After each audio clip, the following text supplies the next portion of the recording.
Boa tarde a todos, senhora e senhor acadêmico. Tem mais alguns acadêmicos que estão chegando. Amigos e amigas da casa. Nós damos sequência, então, ao ciclo Novos Olhares, que hoje, com a palestra de Antônio Cícero, com o título A Filosofia para além do Irracionalismo e do Relativismo. Antônio Cícero já é conhecido aqui na casa.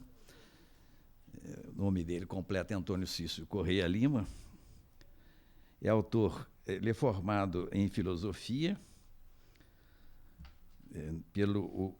começou aqui no Brasil, no Instituto de Filosofia da Universidade Federal do Rio de Janeiro, depois continuou no University College, de Londres, e fez um mestrado em filosofia na Georgetown University, nos Estados Unidos. É autor, entre outros, de dois livros de poemas, Guardar, de 96, contemplado como Prêmio Neste de Literatura, A Cidade e os Livros, de 2002, Porventura, 2012, que recebeu o prêmio dessa academia, é um livro de poesia, prêmio de poesia. Prêmio Jabuti de Poesia e foi finalista do Prêmio Telecom de Literatura. É também autor dos livros de ensaios filosóficos, que é o tema de hoje, O Mundo Desde o Fim, de 95, Finalidade Sem Fim, de 2005, e finalista do Prêmio Jabuti, Poesia e Filosofia.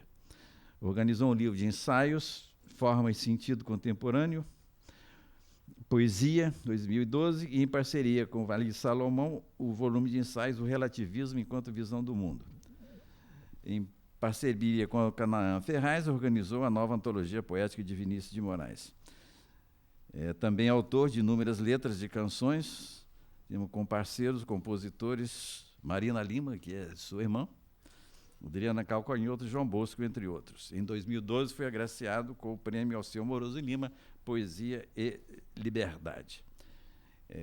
Como vemos, ele tem um trabalho bastante diversificado, mas o tema dele hoje aqui, que é uma das especialidades dele, na realidade é a formação universitária dele, é a filosofia, repetindo o título, a filosofia para além do irracionalismo e do relativismo. Antônio Cícero, por favor.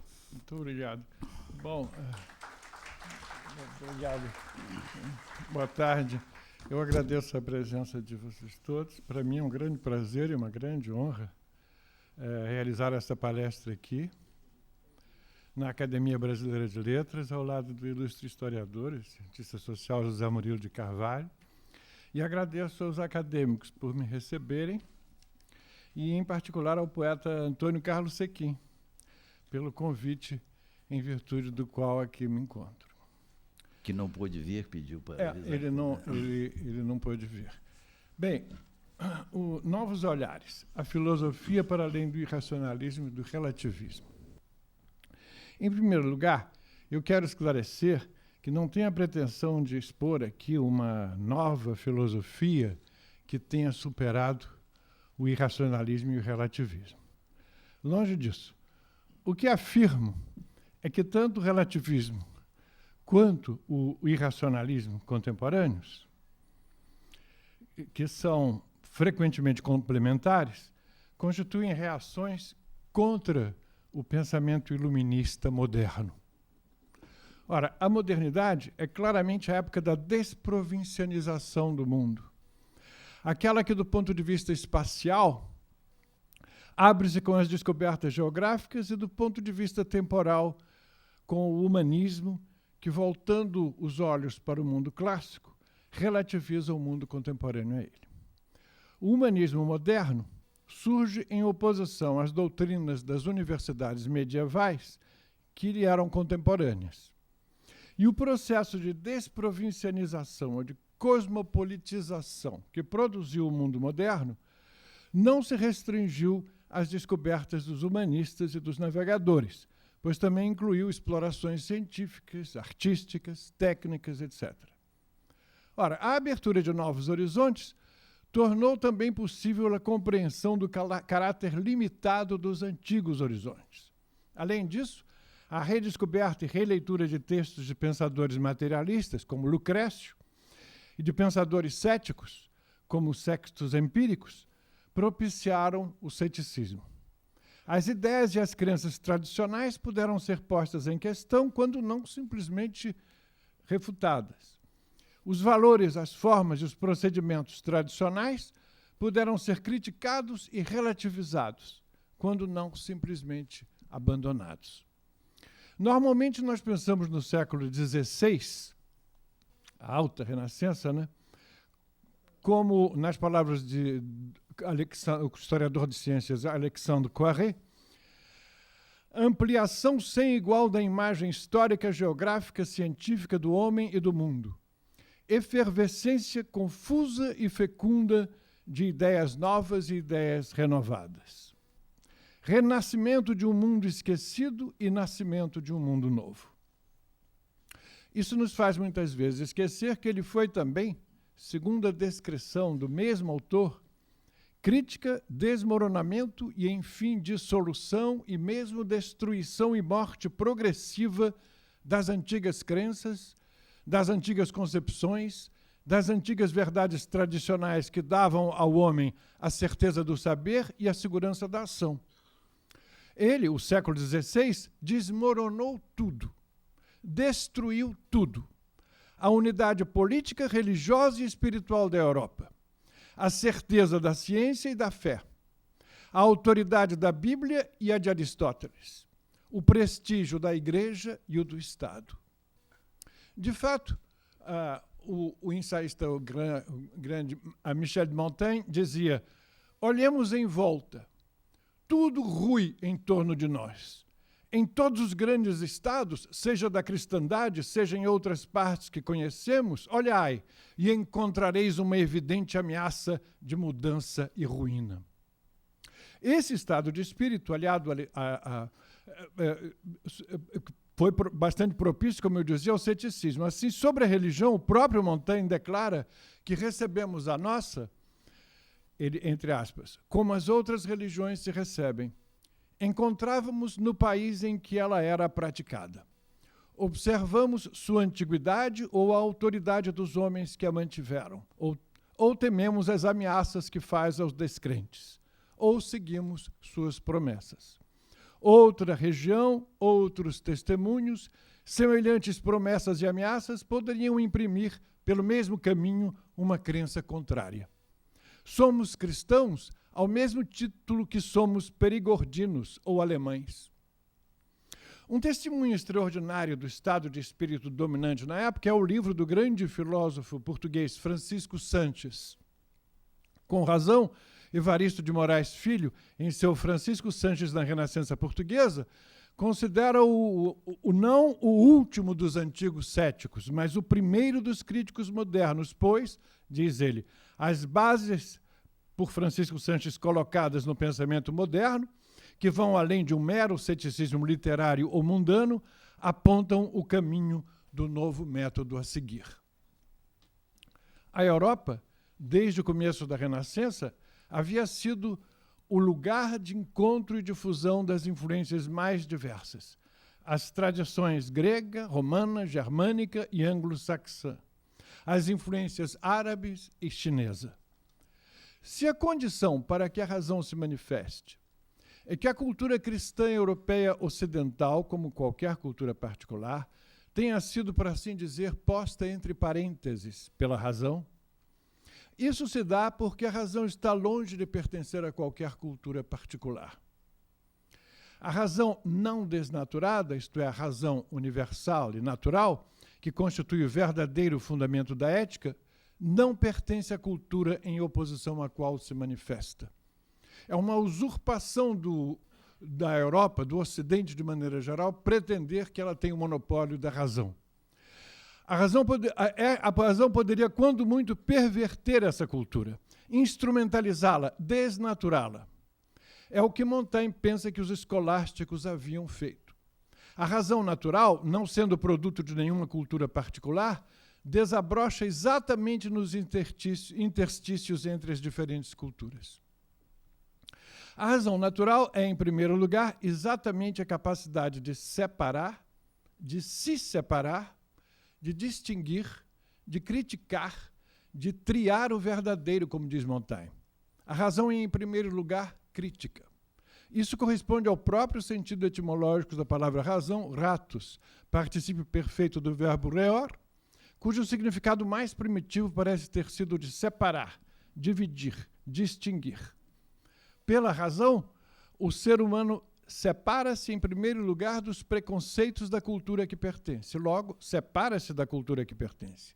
E, em segundo lugar, nessa cultura ou em qualquer outra, busca separar o verdadeiro do falso, o certo do errado. Toda pressuposição humana, diz Montaigne, e toda enunciação tem tanta autoridade quanto qualquer outra, se a razão não as diferenciar. Assim, é preciso pô-las na balança e, em primeiro lugar, as gerais e as que nos tiranizam. Ora, as que nos tiranizam, as que tiranizam a natureza no ser humano, são exatamente as que pertencem à nossa cultura. Quando examinamos a filosofia primeira de Descartes, temos que reconhecer que o que nela permanece vivo tem caráter inteiramente negativo, crítico e negativo. Com efeito, a negatividade do seu empreendimento se manifesta desde o início do discurso do método, quando Descartes conta as razões que o levaram a desenvolver o seu método. Eu cito: vendo várias coisas que, embora nos pareçam bastante extravagantes e ridículas, não deixam de ser aprovadas por outros grandes povos, eu aprendia a não crer de modo demasiadamente firme em nada do que me tinha sido persuadido apenas pelo exemplo e pelo costume. E assim livrei-me pouco a pouco de muitos erros capazes de ofuscar nossa luz natural e de nos tornar menos capazes de escutar razão. Por isso, continua, quanto a todas as opiniões que eu tinha recebido até então em minha confiança, eu não podia fazer melhor do que resolver, de uma vez por todas, recusá-las, para em seguida colocar em seu lugar outras melhores, ou então as mesmas, uma vez que estivesse ajustado ao nível da razão. O fato é que eu, seja quem eu for, sou capaz de consistentemente, isso é, sem me cair em contradição, capaz de negar a existência de Deus, capaz de negar a existência do mundo, a existência de cada uma das coisas que se encontram no mundo, a existência do meu próprio corpo, do meu próprio passado, etc. Posso negar tudo o que é afirmado pelas ciências. Posso consistentemente negar a existência de qualquer positividade que se apresente à minha consideração. Positividade, entre aspas, é tudo aquilo que admite uma definição positiva. Com efeito, é analiticamente verdadeira a proposição segundo a qual é possível consistentemente negar a existência de qualquer objeto definido ou determinado.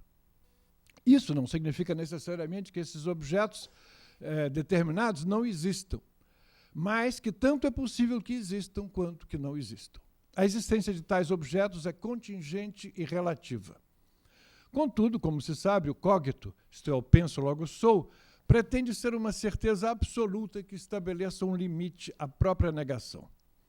Trata-se, porém, da certeza de que, aparentemente, é a certeza de que eu sou ou existo. No entanto, o próprio Descartes, assim que afirma o cogito, confessa que, citando novamente, ainda não entendo satisfatoriamente exatamente quem eu seja ou o que necessariamente sou. Destarte, é preciso tomar cuidado para que não imprudentemente assuma ser outra coisa e não me equivoque nesse conhecimento que sustento ser mais certo e mais evidente que todos os que já tive anteriormente. Depois de dúvida tão radical, não tenho certeza de absolutamente nada de determinado, nem sobre mim próprio. Quando digo penso, logo sou, não é nem o meu corpo, nem a minha personalidade, nem o meu caráter, nem os meus pensamentos particulares, nem positividade alguma que tenho certeza de ser. Como todas as demais positividades, elas foram por mim negadas, junto com todos os objetos contingentes, condicionados e relativos. Só não posso negar de mim o próprio ato de negar, a própria negação negante. Sendo assim, reduzo-me, enquanto resultado da crítica, sob a forma do dúbito, do duvido, não é? A pura negatividade em dois sentidos. Primeiro, no sentido de nada conter de determinado ou positivo. Segundo, no sentido de ser a própria negação de tudo que é determinado ou positivo. Enquanto tal, porém, não tem nenhuma propriedade que me individualize ou que me diferencie de nenhuma outra pessoa. O que me individualizava, o que me diferenciava das outras pessoas, era exatamente o que eu tinha de positivo e determinado, o que tinha, portanto, de contingente, condicionado e relativo. Depois do dúbito, que é um modo da razão crítica, o que fica não é sequer meu pensamento, mas apenas o pensamento enquanto razão crítica, enquanto razão. O dúbito nos traz, portanto, ao reconhecimento de uma cisão epistemológica. De um lado, encontra-se tudo o que é determinado e positivo, que é também contingente, condicionado, relativo. E de outro, encontra-se tudo o que é indeterminado e negativo, que é também necessário, incondicionado e absoluto. Naquele polo encontra-se o mundo inteiro. Neste, negativo, encontra-se a razão pura. Assim, a modernidade não deve ser concebida como um período histórico entre outros. Penso que não devemos imaginar a passagem da pré-modernidade à modernidade segundo a metáfora geométrica da construção de uma linha, tal como a que Marx e Engels usaram ao falar do progresso desde a comunidade primitiva até o comunismo, passando pelo escravagismo, pelo feudalismo, pelo capitalismo e pelo socialismo.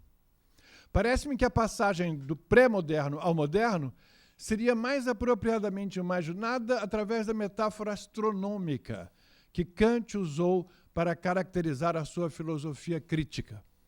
Trata-se, em suma, de algo como a Revolução Copernicana, através da qual a Terra passou do centro para a periferia e o Sol da periferia para o centro do sistema solar. Nada do que pode consistentemente ser submetido à dúvida, nada do que é contingente, nada do que é instável, oscilante ou precário pode ser o centro imóvel. Neste, só se pode encontrar o que enfrenta e resiste à dúvida ou à crítica. O que é necessário, o que é fixo, firme e inconcurso. É assim que, através da Revolução Moderna, as crenças e os objetos das crenças, como, por exemplo, as divindades, passam, em virtude da crítica que são submetidas, do centro para a periferia. E a própria razão crítica passa da periferia para o centro. Nesse sentido, a passagem da pré-modernidade à modernidade constitui uma mudança de perspectiva. Como se sabe, Descartes pensa poder recuperar algumas certezas além do cogito, através de uma prova chamada prova ontológica da existência de Deus. Mas essa prova, como Kant veio a demonstrar, é insustentável. Sendo assim, pode-se dizer que o homem moderno é o ser que viu desabarem, ao sopro da razão crítica, todos os castelos de cartas das crenças tradicionais. Observo que Heidegger, chamando atenção para o fato de que Descartes intitulou sua obra principal de Meditaciones de Prima Filosofia, isto é, Meditações sobre a Filosofia Primeira, e de que filosofia primeira, proto-filosofia em grego, era a designação cunhada por Aristóteles para o que mais tarde se chamaria de metafísica, observa com toda razão que a metafísica moderna inteira, inclusive Nietzsche, mantém-se na interpretação dos entes e da verdade iniciada por Descartes. De todo modo, Kant, num trecho que nunca é demais citar do Prefácio à Crítica da Razão Pura, título, aliás, em que o genitivo da razão pura deve ser entendido tanto no sentido subjetivo, de crítica exercida pela razão, quanto no sentido objetivo, de crítica exercida à razão. Kant afirma, então, que nossa época é a época da crítica, a qual tudo deve submeter-se. A religião, através de sua santidade, e a legislação, através de sua majestade, querem mancomunadamente a ela se subtrair. mas então suscitam uma justa suspeição contra si, e não podem aspirar ao respeito irrestrito que a razão somente concede ao que consegue suportar o seu exame franco e público. Explicitamente em relação à razão, Kant afirma que ela própria, a própria razão, em todos os seus empreendimentos deve submeter-se à crítica, que é a própria razão, e não pode, sem se prejudicar e atrair contra si uma suspeição nociva, cercear sua liberdade, a liberdade da crítica, através de proibição nenhuma. Nada é tão importante em vista de sua utilidade, nada tão sagrado que deva ser subtraído a esse escrutínio minucioso, que desconhece qualquer autoridade pessoal. Sobre essa liberdade repousa a própria existência da razão, que não possui autoridade ditatorial e cujo veredicto a cada instante nada mais é que o consentimento de cidadãos livres, cada um dos quais deve poder exprimir sem impedimento suas dúvidas ou mesmo seu veto. Ora, o pensamento é um gênero que inclui não só a razão, mas o entendimento, a imaginação, a vontade, o sentimento, a sensação, a emoção, etc. O uso filosófico da palavra razão, entretanto, distingue-a de todas essas faculdades. Só ela é crítica, tanto em relação às demais quanto em relação a si própria, como na crítica da razão pura, que consiste numa crítica exercida pela razão à própria razão. Todas as outras faculdades são positivas. Só a razão consiste numa negatividade ativa ou negação negante, em oposição às negações negadas. No momento em que se exerce a crítica, portanto, exerce-se a razão. A razão liberada pela modernidade filosófica é, em primeiro lugar, a razão crítica. Crítica, não nos esqueçamos, vem do grego kritike, que vem do verbo krinein, isto é, separar, distinguir, decidir, etc. Criticar é separar ou distinguir. A crítica põe de um lado o que passa pelo seu crivo e de outro lado o que não passa por ele. Já que dar nome às coisas, defini-las, classificá-las, etc., são modos de distingui-las umas das outras, essas atividades representam manifestações da crítica. Assim, a razão crítica constitui uma condição da própria linguagem, que, por sua vez, a potencializa. Vê-se que a razão crítica se manifesta, em primeiro lugar, como um instrumento. Ela é instrumentalizada pelos seres humanos em vista da comunicação, do conhecimento, do controle e da utilização da natureza e dos demais seres humanos. Ela serve aos seres humanos para esses fins práticos. Assim, a razão crítica é instrumentalizável, por exemplo, práticos e teóricos, para a produção do conhecimento científico. Contudo, ela é instrumentalizável também para a construção de obras de arte, bem como para a elaboração de construções ideológicas. Eu emprego aqui essa palavra no sentido amplo de sistemas de ideias, como doutrinas religiosas e sistemas filosóficos. Dado que as diversas construções ideológicas contradizem umas às outras e todas são construídas mediante a instrumentalização da razão crítica, é evidente que esta não se reduz a nenhuma delas. Ao contrário, a própria razão crítica, e só ela, pode ser usada para criticar qualquer um dos sistemas que se construíram mediante sua utilização. A razão como um martelo, por exemplo, é capaz de ser instrumentalizada tanto para a construção quanto para a destruição daquilo mesmo que serviu para construir. Quando maximamente ambiciosa e radical, portanto, a razão crítica é libertariamente nihilista. Ela mostra o caráter arbitrário, contingente, acidental das doutrinas religiosas ou ideológicas que se pretendem absolutamente verdadeiras. De fato, o filósofo alemão Friedrich Heinrich Jacobi, que já no século XIII passou a empregar sistematicamente o termo nihilismos, mostrou que toda filosofia radicalmente ambiciosa conduz ao nihilismo. Sendo assim, é preciso dizer que a obra de Descartes não fez senão cumprir o destino da filosofia radicalmente ambiciosa. Com efeito, a filosofia radicalmente ambiciosa é aquela em que a razão se mostra radicalmente ambiciosa. Trata-se, como dizia Aristóteles, da filosofia primeira. Essa é a filosofia que, para Aristóteles, contempla o ente enquanto ente e aquilo que, enquanto tal, lhe cabe. Tal é a filosofia que em que a razão busca, ou ao menos como Descartes o faz, a busca a verdade absoluta universal necessária, ou ao menos como Descartes faz uma verdade absoluta universal necessária. O exemplo clássico da filosofia radicalmente ambiciosa é a Ética, de Spinoza.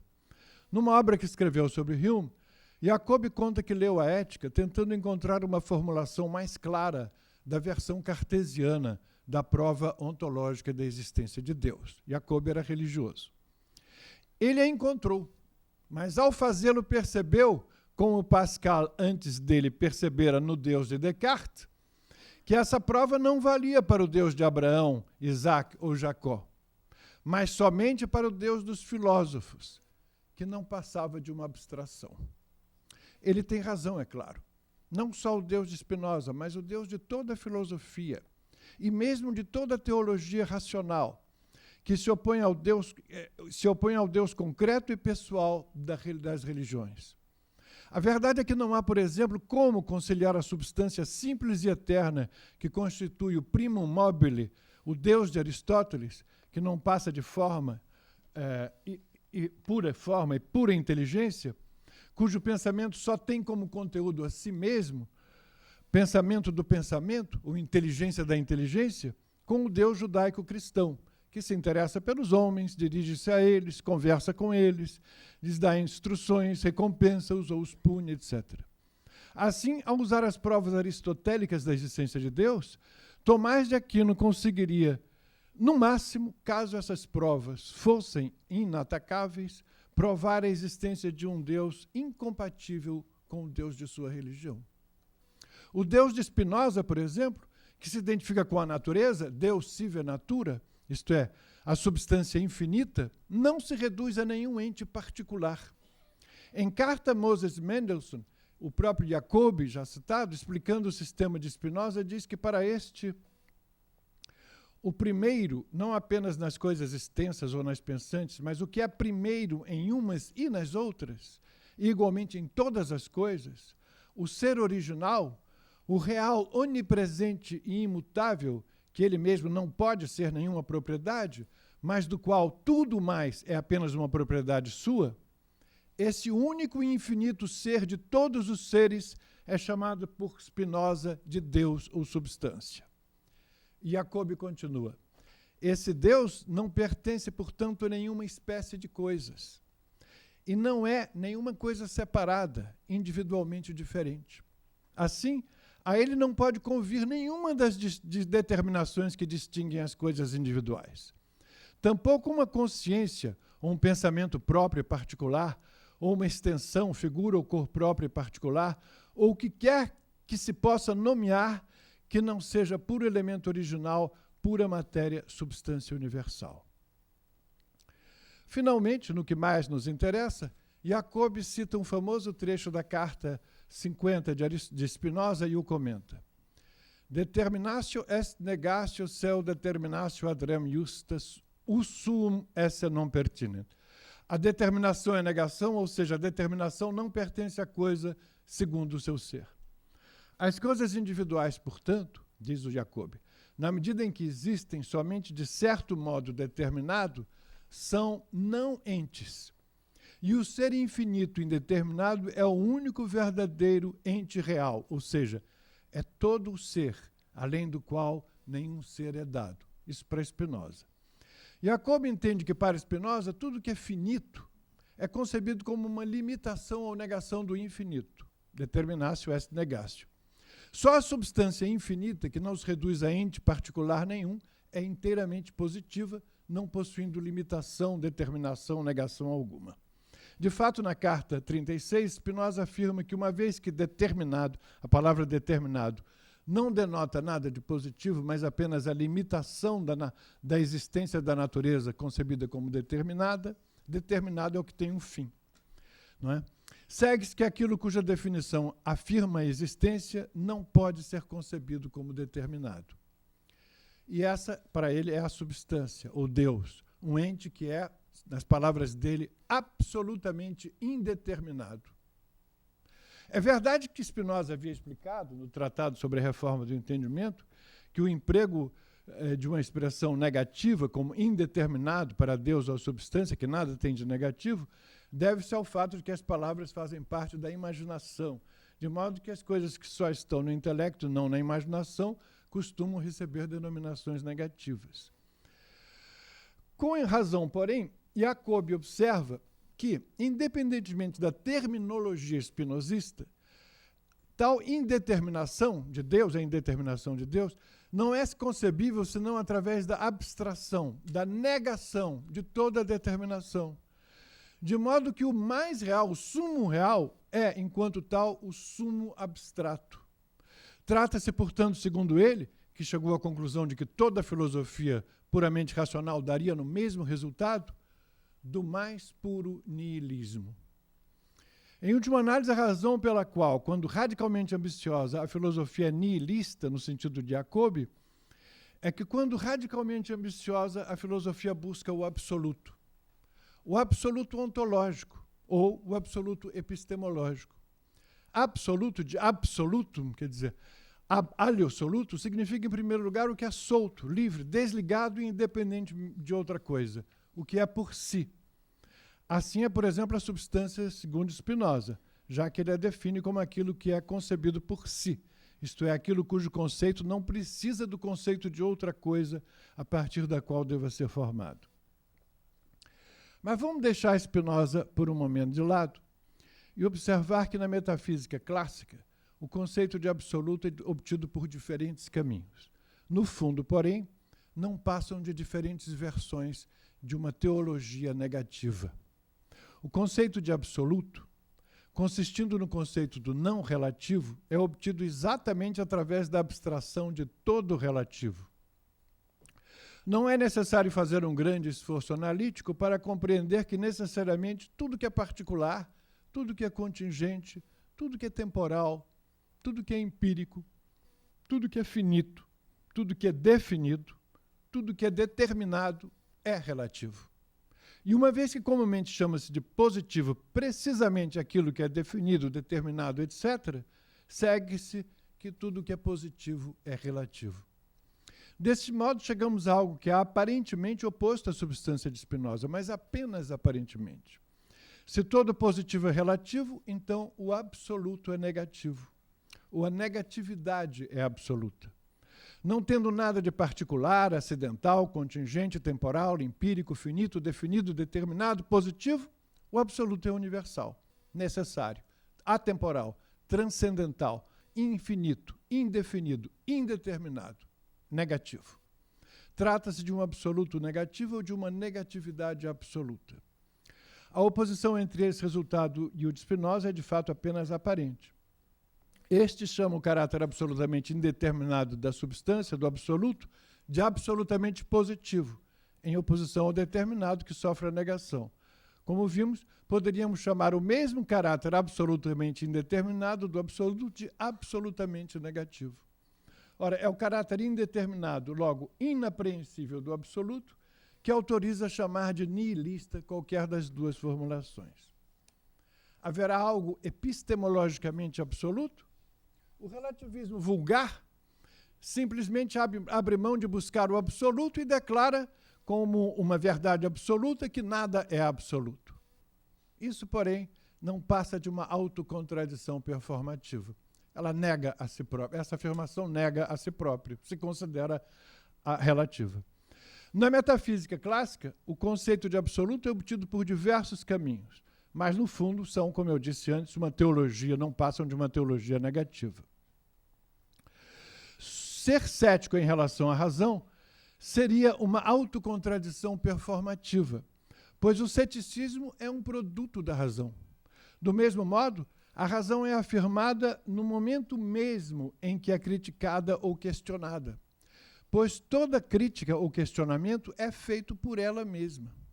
Ora, a afirmação do caráter negativo do absoluto e a identidade do absoluto e da razão é o que permite, sem contradição, sem autocontradição performativa, a afirmação do caráter relativo de tudo que é positivo, de todas as crenças positivas. Há, portanto, você necessita do absoluto negativo para poder afirmar o caráter relativo de tudo que é positivo. O homem moderno aplica a certeza da contingência de todas as crenças positivas na prática política.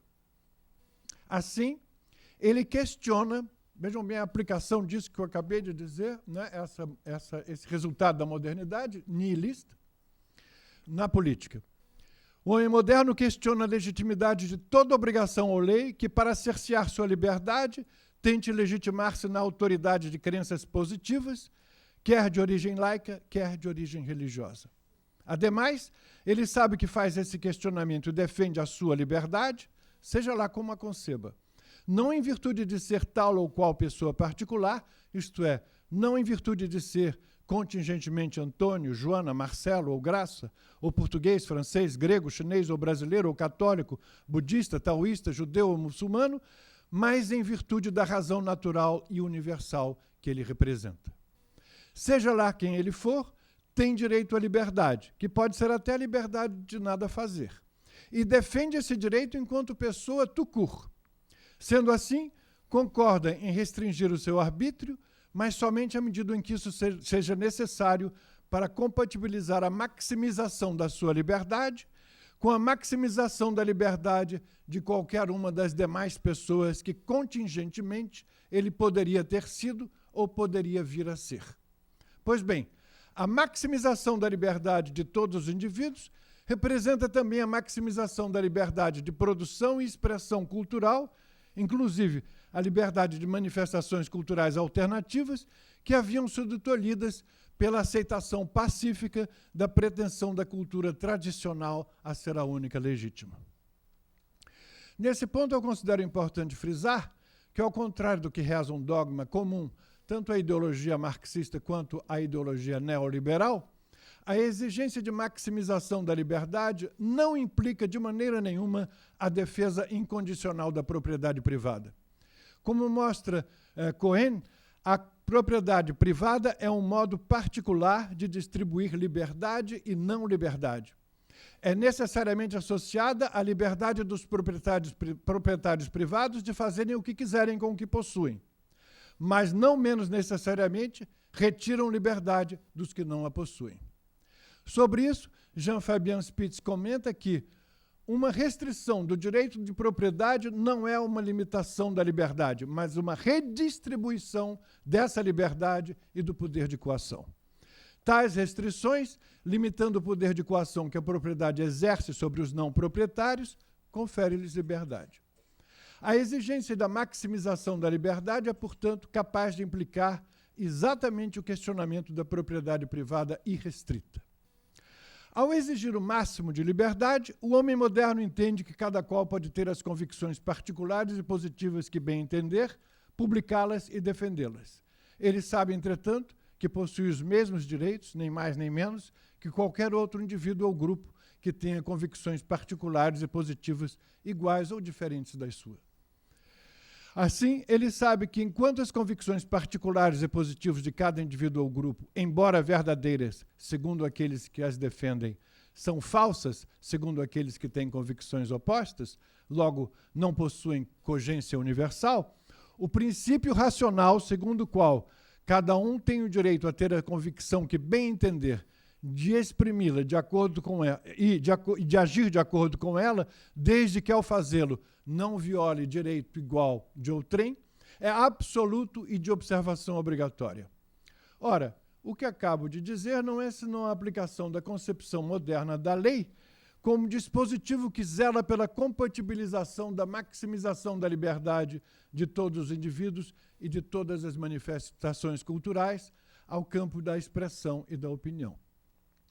Mas afirmei no início dessa palestra que tanto o irracionalismo quanto o relativismo contemporâneos, que são frequentemente complementares, constituem reações contra o pensamento iluminista moderno. Tendo exposto como compreendo esse pensamento iluminista moderno, cabe mostrar como e de que modo o irracionalismo e o relativismo a ele se opõem. A história é antiga. No fundo, uma e outra constituem reações contra as consequências nihilistas e libertárias desse pensamento. Tanto, eu digo uma e outra, as convicções irracionalistas e as relativistas. Antes mesmo da Revolução Francesa, Herder havia produzido o conceito de Volksgeist. Nele se inspiram o romantismo e o historicismo, cuja motivação primeira é a crítica às abstrações racionalistas do iluminismo. Com isso, buscam proteger-se do que é tido como julgamento soberbo e inescrupulosamente reducionista da razão cosmopolita, as particularidades nacionais e locais que consideram se encontrarem objetivadas em instituições e idiomas peculiares e delicados, produtos imemoriais de processos complexos e supraindividuais. Se, pensam eles, os inimigos do iluminismo, cada nação resulta de uma irrepetível combinação histórica de fatores, tais quais raça, língua, religião, tradições, costumes, direitos, etc., então, como poderíamos julgá-la segundo padrões idênticos aos das outras nações? Deitá-la sobre a mesma cama de Procusto, propor a todos os homens os mesmos direitos e deveres. Nada lhes parece mais impertinente do que julgar toda tradição, toda religião, todo mito, toda poesia, todo passado, todo direito, como simplesmente falsos à luz fria de uma razão prosaica, farisaica, plebeia e arrogante. Afirma-se assim que uma nação, uma religião, um conjunto de leis coetudinárias de uma época não podem ser conhecidas de fora para dentro. É preciso pertencer a elas para conhecê-las. Desse modo, cada época e cada comunidade, cada Gemeinschaft, em oposição à Gesellschaft, quer dizer, cada comunidade em oposição à sociedade cosmopolita, teria sua verdade irredutível e insondável. Uma verdade cosmopolita não passaria de uma verdade empobrecida, pedestre, superficial, impotente. Eis como surge o relativismo reativo. Não é difícil ver como desse caldo, de onde surgem as distinções fundamentais para a sociologia entre comunidade e sociedade, compreender e explicar, etc., surge um relativismo histórico de acordo com o qual não há verdade ou valor absoluto. Segundo essa concepção, seria ilusão considerar nossas verdades, nossos valores ou direitos como superiores a de qualquer outro povo. Todas as ideias e valores seriam produtos de uma época histórica dada e de uma cultura particular, nacional ou regional, e não valeriam fora do âmbito em que foram produzidos. Assim, Savigny critica o hábito de considerar como humano em geral tudo o que é peculiaridade nossa. O direito natural não passaria de uma abstração anêmica que tenta se sobrepor à diversidade concreta dos direitos consuetudinários. Em tempos recentes, ao defender a Revolução Iraniana fundamentalista, não afirmava Michel Foucault, por exemplo, que eles não têm o mesmo regime de verdade que o nosso? Quanto ao irracionalismo, lembremos que, contra o que considerava a razão desenraizada e considerada estéril, Friedrich Meinecke, por exemplo, afirmava a irrazão criadora. O alvo principal do historicismo e do romantismo não é o abstracionismo, é o abstracionismo, isto é, o caráter desencarnado da filosofia da Ilustração. Assim, à razão pura são opostos o instinto, as forças vitais, o organismo. Torna-se objeto de escárnio do historicismo o putativo otimismo ingênuo da Ilustração, que acreditaria na lei natural, no poder da razão, no aperfeiçoamento do homem, no progresso infinito, no nobre selvagem, etc. Mais realistas, o historicismo e o romantismo pretendem saber que a razão é a escrava das paixões. Grande parte da força persuasiva dessa gente provém do fato de que, enquanto que o racionalismo parecia, segundo faziam crer, acreditar na utopia, eles reconheciam o pays réel, o país real. A verdade, porém, é que isso não passa de uma caricatura mal feita da Ilustração, do Iluminismo. As figuras mencionadas faziam, é claro, parte do mundo da Ilustração. A tendência mais profunda deste, porém, encarnada por Kant, pouco tinha a ver com elas. O iluminismo moderno profundo não se baseia em otimismo ou ilusão alguma, pois parte precisamente do mais completo pessimismo e da mais devastadora desilusão. A razão negativa e universal é o colapso de todas as razões positivas e particulares. O reconhecimento do fato de que todas as nossas crenças positivas são relativas é importante para, entre outras coisas, a constituição da ciência. Chamamos a esse reconhecimento de falibilismo. A partir dele, a razão ergue determinadas exigências inegociáveis, tais como, primeiro, a abertura da sociedade de modo que nenhuma ideologia ou religião goze de monopólio. Segundo, a receptividade crítica a novas ideias. Terceiro, a defesa dos direitos humanos. Quarto, a maximização da liberdade individual compatível com a existência da sociedade. Quinto, a autonomia da arte e da ciência. E, em relação a esta última, sexto, o reconhecimento de que a produção do conhecimento científico se dê num processo, em princípio, aberto à crítica, público, baseado em premissas imanentes e cujos resultados estejam, em última análise, sujeitos a serem revistos ou refutados. São essas as exigências que a filosofia mantém para lá do irracionalismo e do relativismo. É isso que eu queria dizer. Obrigado.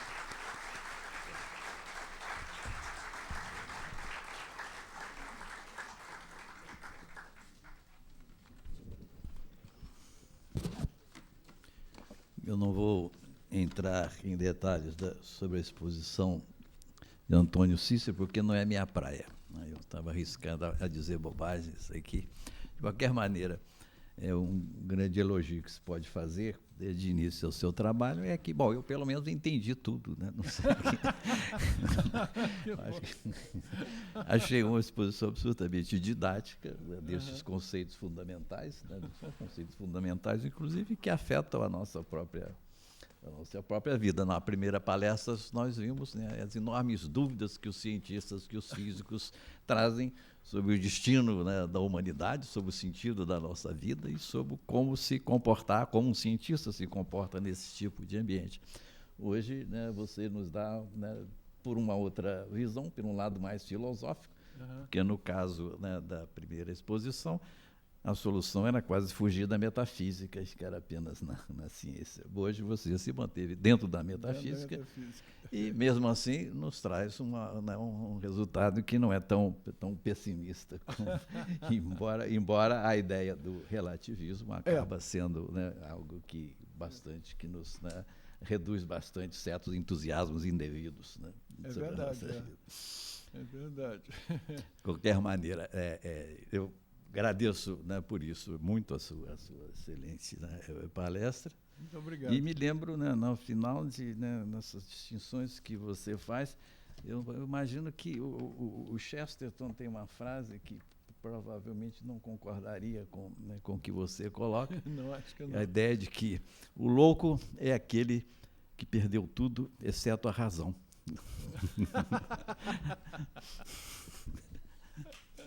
Muito bem. Eu gostei disso. Nas próximas atividades na casa, a próxima sessão do ciclo Novos Olhares continua no dia 19 de agosto, no mesmo horário. O conferencista será o acadêmico Fernando Henrique Cardoso, com o título Perspectivas Políticas do Século XXI, Crise e Reinvenção da Democracia. MPB na ABL, dia 13, quarta-feira, às 12h30, Apoteose do Samba, 90 anos do Sargento com Monarco e Nelson Sargento. O Seminário Brasis, a Língua Portuguesa e o Poder, dia 14, quinta-feira, 7h30, coordenação do acadêmico Domício Proença Filho, palestrantes acadêmico Alberto da Costa e Silva, Nelson Melo e Souza e Felipe Fortuna. Muito obrigado, está encerrada a sessão.